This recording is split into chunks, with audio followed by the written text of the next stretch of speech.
Before auscultating the heart, let's review normal heart sounds. Closure of the heart valves creates a pair of audible heart sounds. The first sound, S1, accompanies mitral valve closure. The second sound, S2, accompanies aortic valve closure. Pulmonic and tricuspid valve closure may contribute to these sounds. Ventricular systole occurs between S1 and S2.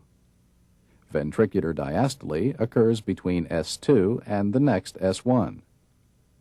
Because diastole usually lasts longer than systole, you can identify the two sounds. 1, 2, 1, 2, 1, 2.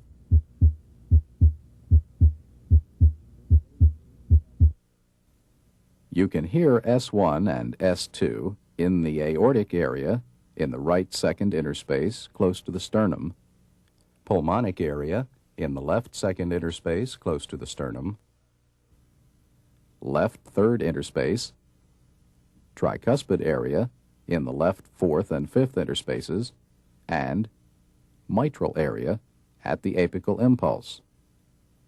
The aortic and pulmonic areas together are sometimes called the base of the heart.